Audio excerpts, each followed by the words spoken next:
Good day mga kutingting. For this video, gagawa tayo ng automatic.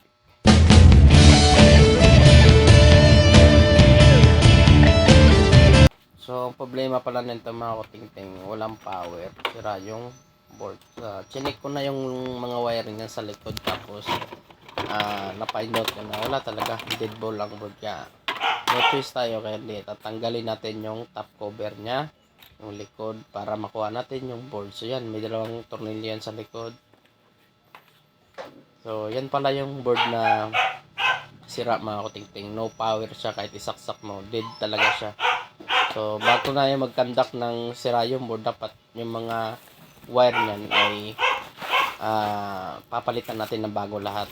Ay kanang iti-check po natin na may continuity. So, sa pagpapalit naman ng board mga kutingting, dapat yung kung ano po yung size ng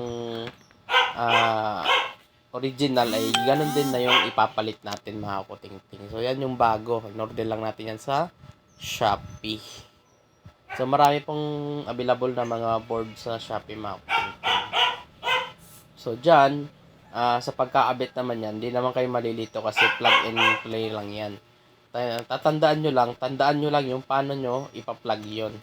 Kung natandaan nyo yun, ganun lang din yung pagbalik. Tapos yun, sarado na natin mga kutingting. Hindi ko na masyadong nakita sa video kasi walang nagbibideo sa akin. Nag-home service kasi ako nito mga kutingting. Tapos balik mo na yung apat na tornilyo sa likod. Tapos pagkatapos yan, testingin na natin. Yan, so yung board yan, wala nang gamit yan. Tapon na yan. Ay, so yan, testingin natin. Sa pagtitesting nito mga kutingting, ititest natin yung automatic natin, iset natin dun sa dryer. Huwag natin iset sa normal kasi testing lang tayo, tatagal tayo niyan. So, pag na-testing mo ng dryer yan, iikot yan. Pwede naman mag-normal ka, titestingin mo lahat. Pero sa akin kasi pag nag-auto, pag nag-home service ako, tinitesting ko, siniset ko sa dryer. Para pag umandar kasi yung dryer, ibig sabihin, okay na yun. Tingnan mo din yung yung kung papasok ba yung tubig, papaugungin mo muna.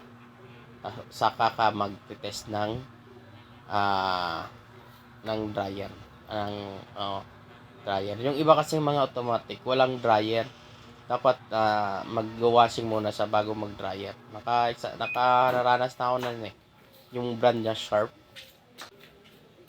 Tsaka itong inaayos ko, Sharp din to. Pero may dryer siya mga kutingting. Bagong modelo kasi to. So yun no, testing na natin. Pindutin lang natin. Ito yung sa water level yan.